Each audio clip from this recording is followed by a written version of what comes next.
우리가 나노젠 나노코박스에 관해서 굉장히 신경을 쓰는 이유 중에 하나가 바로 이 HLB가 나노젠과 MOU 협약을 체결했기 때문이죠. 8월 달에서 3개월 안에 마무리 질 거라고 했기 때문에 우리 나노젠 나노코박스에 대한 큰 신경이 쓰이고 각각의 기사들 또 이슈에 대해서도 신경이 쓰이는 게 사실입니다. 핀포인트의 이 백정훈 기자님의 이 출처입니다. 나노코박스 면역원소 지표 인정될까? 이런 거에 이제 기사가 있고, WHO 정식 방법에 맞는다는 이런 얘기들이 있어서, 이 면역원소 지표라든가, 이 여러 가지 이슈들, 이런 것과 관련한 또 궁금한 거에 관해서 한번 보려고 합니다. 베트남이 자체 개발한 코로나19 백신의 이 나노코박스를 두고서, 베트남 보건당국 약간 골머리 앓고 있죠. 예방 효과를 통해 백신의 품질이 평가되는 게 보통 일반적인데 나노제는 나노코박스의 면역 원성에 대한 데이터를 기반으로 예방 효과를 추정해서 이 과학성을 입증했기 때문에 그렇다고 합니다. 사실 면역 원성으로 이 측정한 게 나쁘거나 잘못된 방법은 아니라는 거죠.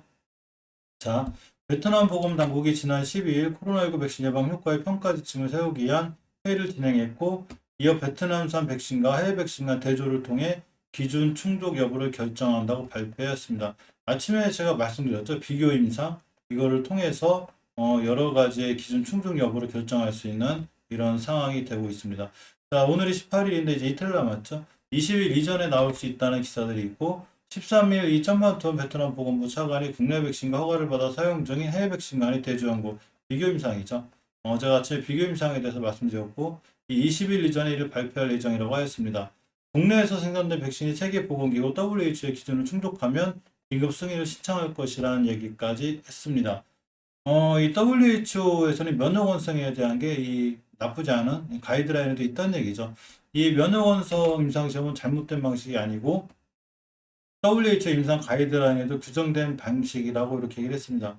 제약바이오케어 관계자가 면역원성 임상시험은 비정상적 임상시험 방식이 아니고 엄연히 WHO의 임상 가이드라인에도 포함되어 있다는 이런 설명이죠.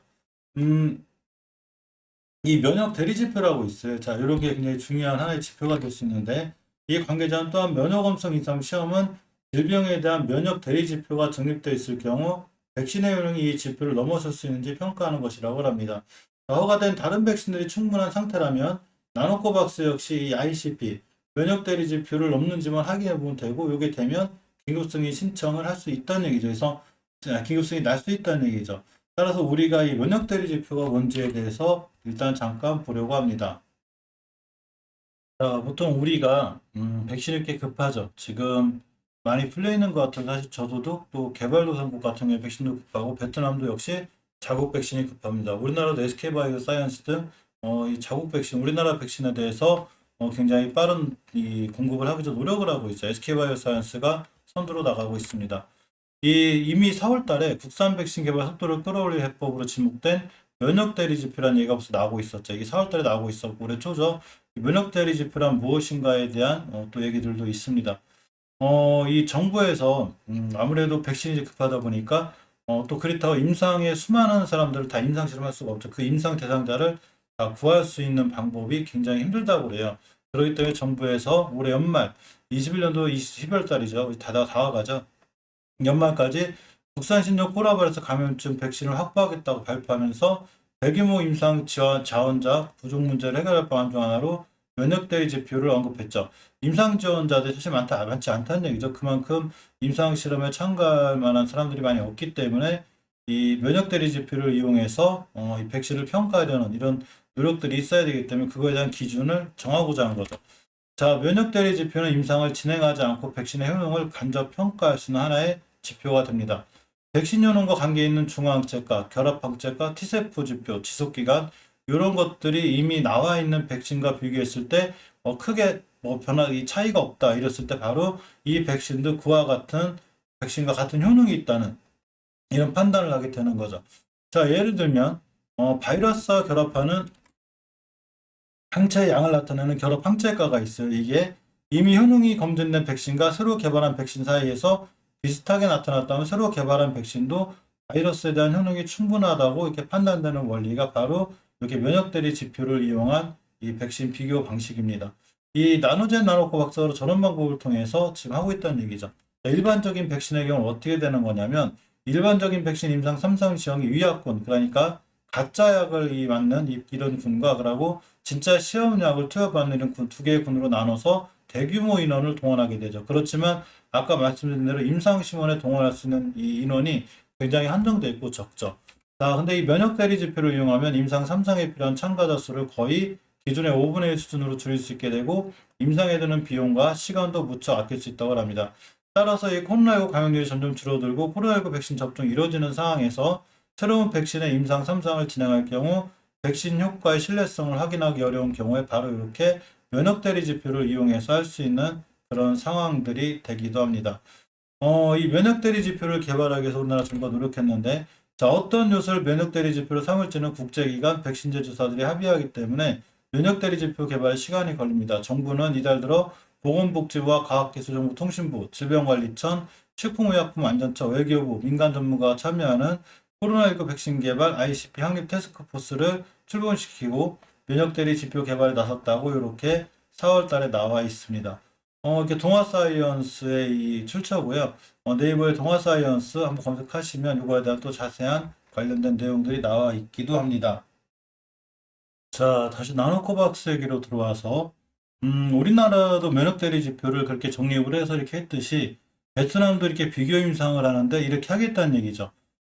이 지금 면역대리 지표를 개발한 우리나라도 그렇지만 베트남도 딱히 이 임상에 대한 인원을 구하거나 나노젠 나노코박스에 대한 많은 사람들을 구해서 할 수 있는 이런 여건이 안 되는 것 같죠. 그러다 보니까 역시 나노코박스 임상 방식도 이렇게 비교 임상의 방식으로 평가될 수 있다는 전망이 있습니다. 아까 말씀드린 대로 비교 임상 방식은 기존 허가된 백신 대비 효과 안전성을 비교하는 방식을 말하고 이 다국적 제약사의 코로나 백신과 비교에 유사한 수준의 면역 원상을 갖는지 확인하고 유효성을 평가한다고 말씀을 드렸습니다. 하지만 WHO의 자체적으로 ICP 정립이 안 돼 있다는 얘기죠. 즉 면역 대리 지표가 WHO는 되지 않고 있다는 얘기가 있습니다. 자, WHO는 이렇게 면역 대리 지표를 확정하지 못했는데 만약에 WHO에서 이 비교 임상, 그러니까 WHO에서 면역 대리 지표가 완전히 정립이 되려면 일단은 이 WHO 자체 논의를 통해서 백신 제조의 글로벌 기준이 되는 중화항체가를 도출하고 ICP-항과 함께 중화항체 표준 검사법까지 제시를 해야 돼야 됩니다.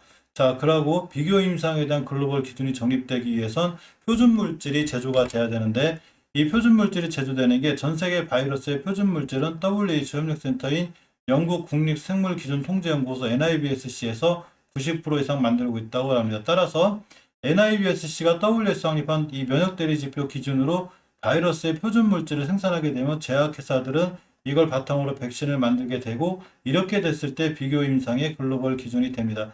WHO에서 이걸 해야 된다는 얘기죠, 영국하고. 자, 그렇게 되지 않고 아직은 저희까지 진행이 안 돼 있기 때문에 베트남도 역시 우리나라에서 이 면역 대리 지표를 따로 했듯이 베트남 자체에서 이렇게 내부적으로 비교 임상 지침을 만들겠다는 이 말로 받아들여진다는 얘기가 됩니다. 자, 아까 말씀드린 대로 글로벌 기준 자체가 없는 상황이기 때문에 WHO 전문가들의 또 조언을 받아서 진행한다는 얘기도 있습니다. 항상 말씀드렸듯이 이런 뉴스와 기사는 참조 사항이고 또한 이 저의 내피셜도 좀 있죠. 그리고 이 모든 기사나 이런 거는 나노젠에서 정확하게 공시가 나오기 전까지 WHO에서 공시가 나오기 전까지 이렇게 지금 나노코박스나 베트남에서 흘러가는구나라고 참고 정도만 하시는 게 제일 좋습니다. 항상 모든 뉴스는 주가에 좋은 영향이나 악영향을 미치기도 하지만 너무 맹신하기보다는 지금 이렇게 나노젠이나 나노코박스가 이렇게 흘러가고 있고 비교 임상을 할 수도 있구나라는 이 정도로만 생각하시는 게 제일 좋습니다. 자, 어쨌거나 결론을 따져보면 베트남 내부적으로 비교 임상 지침을 만들겠다는 얘기고 우리나라도 SK바이오사이언스가 식약처에서 비교 임상을 허가한 부분이죠. 그러니까 우리나라는 정확히 그 이후에는 얘기 못 들었어도 면역 대리 지표가 아마 만들어지지 않아 생각해보고 베트남도 이에 따라서 내부에 비교 임상 지침을 만들겠다는 이런 의지가 보이는 것 같다는 게 제 생각입니다.